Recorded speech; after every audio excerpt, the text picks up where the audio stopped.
Hey, welcome back. Another hot tip for raising capital for you. This is all about authorizing your authority. What does authorizing your authority mean? It means being seen as an authority by being an author. Now, before you freak out and say, Dave, there's no way I can write a book. Yes, you can. And in this short video, I'm going to show you the big impact of being an author, and I'm going to give you some tips and ideas on how to actually make it happen so that you can be seen as the authority and raise a lot more money a lot faster.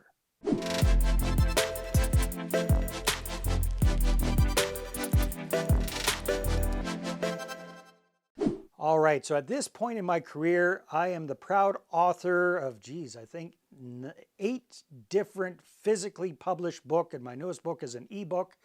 So I've written or been involved in quite a number of books. And it's not because I'm like Stephen King and I love writing stuff. I actually hate writing. I'm not a big fan of writing. I'm not particularly good at writing, but I love the impact of being an author because the word authority comes from author. Author, authority. It just makes sense, right? So when you are an author, you're automatically assumed to be an authority. He or she wrote the book on it, right? So this is an instant way for you to gain credibility and respect from your friends, your family members, coworkers, business associates, plus people you don't even know. So being an author is a great, great shortcut to that authority and that respect. So my definition of what being an author is all about, or having a book is all about, is a book isn't something I'm trying to sell. I'm not trying to make money on Amazon by selling my book for 10 bucks, 15 bucks, 20 bucks, something like that. That's irrelevant to me. What I see a book as is I see a book as what I call a business card on steroids.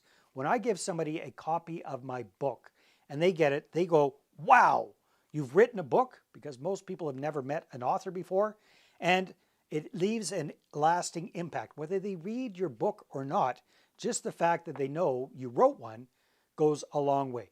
So wherever possible, you definitely want to have a physical copy of your book. And instead of giving away business cards, give away a copy of your book. And if you want to have an extra high impact on there, go ahead and sign it and dedicate it for the person that you're giving it to. That person is guaranteed to hold on to that book forever. So there you are, your smiling face is going to be on their bookshelf for generations to come, right? So you don't have to worry about your business card getting thrown in the garbage. People tend to attribute a lot of value to a book, especially if you've signed it and dedicated it for them. They really feel like it's a personal connection. So that's one of the big benefits of having your own book. Now, you might be saying, well, Dave, okay, being an author is great, but I can barely write my name. How am I possibly going to write a book? Well, there's all sorts of different options for how you could write a book. So one of the first books I did was what's called an anthology.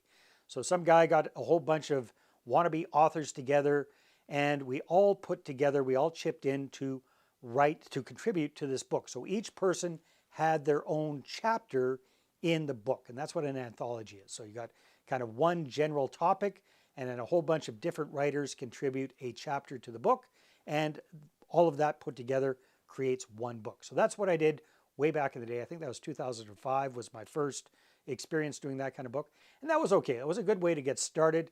But the challenge with the anthology book is everybody's got a different writing style. You know, one person was writing a chapter about this topic.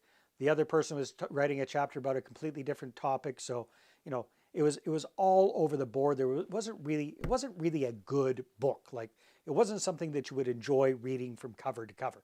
But it did have that impact. You know, my face was on the cover. I had my 50 copies of the book. I could give that away, whether people read it or not. It did have that initial impact. So being part of an anthology, that is one option. Being part of a co-author book is another option. This is something that we do with some of our high-level clients, is we co-author a book with them. We personalize this for them, but we've got the majority of the content is already pre-created, but we personalize it for them and their personal situation. So this is better because it's got a lot of continuity to it, and you don't have to write the whole book from scratch, but it's still not 100% your content. So then the third way of writing a book is to actually write your own book. Now, there's some challenges to that, especially if you're like me and you're not a big fan of writing. If you think that you have to sit down and crank out 10 pages a day, day in, day out, like we hear the professional writers do, then here's the good news. You don't have to do this. In fact, here is a snapshot of my methodology for writing a book. First thing I do is I just figure out what is the main topic that I want the book to be about. And then I dial that down into somewhere between 7 and 9 subtopics. And each one of those subtopics is going to be a book chapter. Then I take a look at each subtopic and I come up with 5 to 7 bullet points that I want to talk about in that particular chapter. So maybe there's some case studies, some examples, some whatever. I've got those 5 to 7 points for each one of those chapters. And then here's the trick. I have somebody interview me about this. We go through the outline and I get that person, hopefully somebody who's good at doing interviews, to ask me questions about each one of the chapters and each one of those subtopics or those bullet points within each chapter. So we have a conversation around that.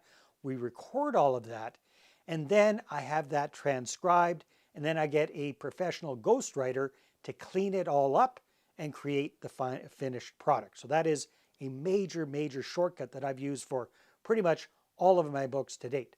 So people go, well, Dave, that's cheating. That's not really you writing the book.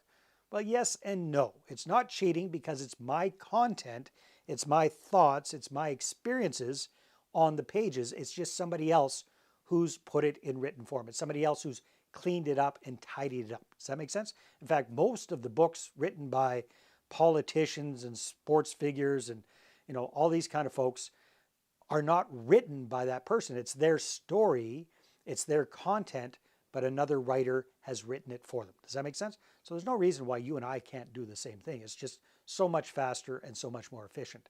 And these days, if you want to get carried away, you can actually get artificial intelligence, AI, to do a lot of that heavy lifting for you.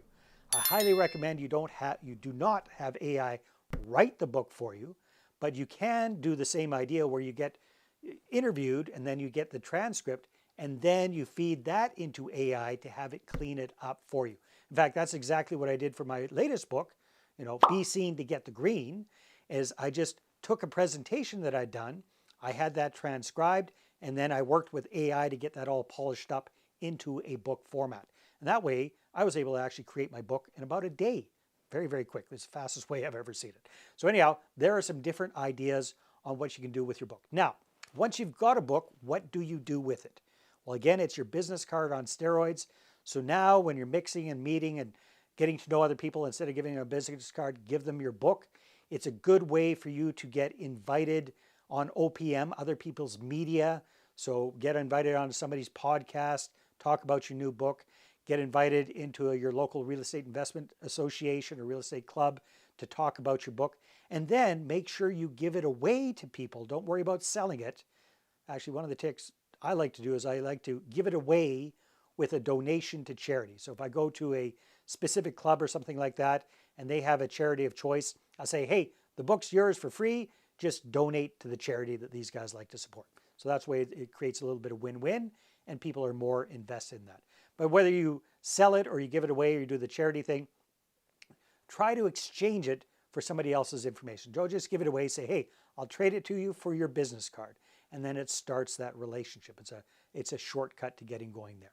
So anyhow, I think having a book is a huge, huge, huge advantage for people, especially real estate entrepreneurs who want to raise capital for their deals.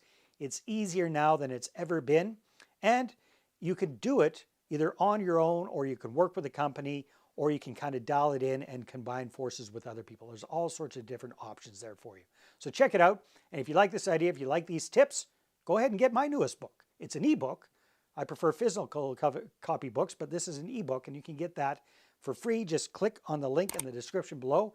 It's called Be Seen to Get the Green, and it gives you a whole bunch of different tips and ideas and a very quick read on how you can boost up your exposure to raise more capital.